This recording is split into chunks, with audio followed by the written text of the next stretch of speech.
హాస్పిటల్లో ఆడబిడ్డలకు ఆర్టీసీలో ఉచిత ప్రయాణం ఇచ్చినాం. ఇవాళకి 35 కోట్ల మంది ఆడబిడ్డలు అమ్మగారింటికి అత్తగారింటికి నచ్చిన దేవుణ్ణి మొక్కుకోనికే గుళ్ళు గోపురాలకు పోయొచ్చింది.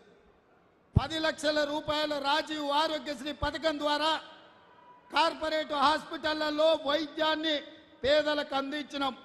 ఆడబిడ్డలకు మాట ఇచ్చినట్టు కట్టెలపై కష్టాలు తీరవాలని 4 నూరులున్న సిలిండర్ను నరేంద్ర మోడీ 12 నూరులు చేస్తే 500కే ఇస్తామని ఇవాళ ఆడబిడ్డలకు 500 రూపాయలకే సిలిండర్ ఇచ్చినాం. పేదవాళ్లకు వ్యవసాయానికి ఉచిత విద్యుత్తే కాదు, పేదవాళ్ళ ఇండ్లకు కూడా 200 యూనిట్లు ఉచితంగా ఇస్తామన్నాం. ఇచ్చి బరాబర్ చూపించినాం. ఇవాళ పేదవాడి ఇంటికి 0 బిల్లులు ఇస్తున్నాం. ఇదే కాదు, పొంగులేటి గారి మంత్రివర్గం ఈరోజు 4,50,000 ఇందిరమ్మ ఇండ్లు 22,500 కోట్ల రూపాయలతోని ఇదే ఖమ్మంలో ప్రారంభించుకున్నాం.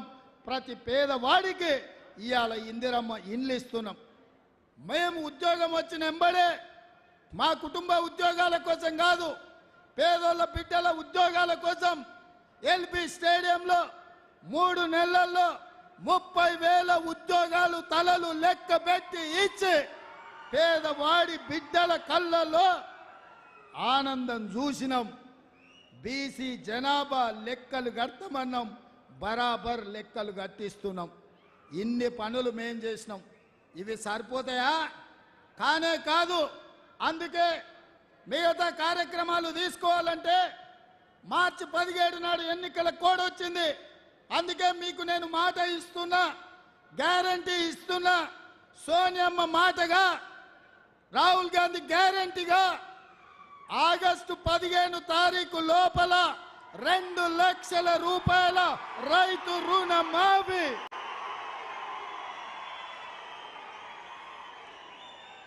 నా తెలంగాణ రైతాంగ సోదరులకు తుమ్మల నాగేశ్వరరావు గారి సాక్షిగా నేను మాటిస్తున్నా, భద్రాద్రి రాముడు సాక్షిగా నేను మీకు మాటిస్తున్నా, 15 ఆగస్టు లోపల 2 లక్షల రూపాయల రైతు రుణమాఫీ చేసి మీ రుణం తీసుకునే బాధ్యత నాది, ప్రజా పాలనది, కాంగ్రెస్ పార్టీది.